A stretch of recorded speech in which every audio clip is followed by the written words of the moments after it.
Hello guys, welcome to my mini blog. मेरा mini blog में आपका स्वागत है।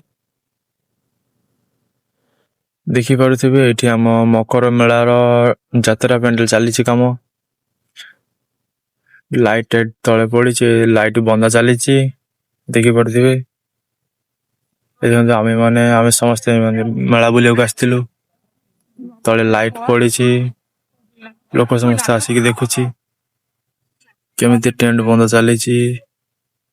ଲାଇକ୍ ସେୟାର ସବସ୍କ୍ରାଇବ କରିବେ, ଆଉ ଯେତେ ପାରୁଛନ୍ତି ସେତେ ଭରପୁର ସପୋର୍ଟ କରନ୍ତୁ ଭାଇମାନେ। ଆମ ମେଳାକୁ ଆସିବ ଯାତ୍ରା ଦେଖିବା ପାଇଁ। ଏଇ ଦେଖିପାରୁଥିବେ ଯାତ୍ରା ବାଲାର ଗାଡ଼ି ଆସିଛି। ଏଠି ଜିନିଷ ଅନଲୋଡ ହେଇକି ସବୁ ଯାତ୍ରା ପ୍ୟାଣ୍ଡେଲ ଟେଣ୍ଟ କାମ ଚାଲିଛି। ଏଇଠି ସବୁ ଗାଡ଼ି ଅଛି।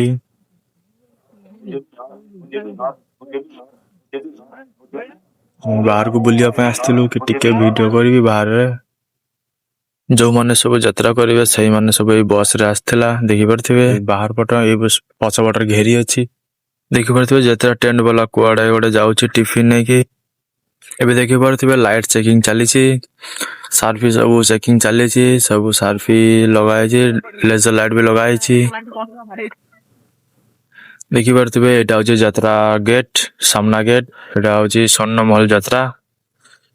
ସମସ୍ତେ ଆସିବ ମେଳାକୁ ଟିକେଟ କାଟିକି ସମସ୍ତେ ଦେଖିବ। ମିଲନ ମୋଡ ହଉଛି ମେଳା, ମକର ମେଳା। ଆମ ଗାଁର 40 ବର୍ଷ ହେଲା ମେଳା ହେଇ ଚାଲିଛି। ଦେଖିପାରୁଥିବେ ସ୍ୱର୍ଣ୍ଣମହଲ।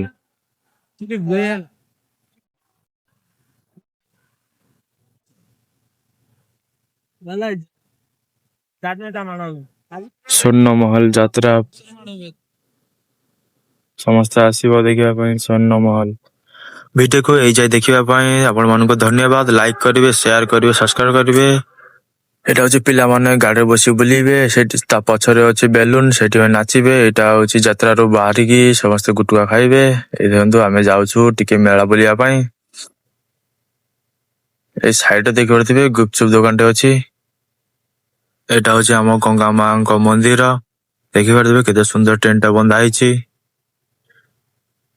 ଦେଖିପାରୁଥିବେ ଏଠି ସାମ୍ନାରେ ଟିକେଟ କାଉଣ୍ଟର ଅଛି। ସାଇଡରେ ରୋଡ ଟିକେ ଦେଖୁଛି। ଏଇ ଦେଖନ୍ତୁ ଟିକେଟ କାଉଣ୍ଟର ଏମିତି ଭିଡ ଲାଗି ଅଛି ଟିକେଟ କାଉଣ୍ଟର ପାଖରେ ସମସ୍ତେ ଯାତ୍ରା ଦେଖିବା ପାଇଁ। ଦେଖିପାରୁଥିବେ ଯାତ୍ରା ଟେଣ୍ଟ ଆଗଟା।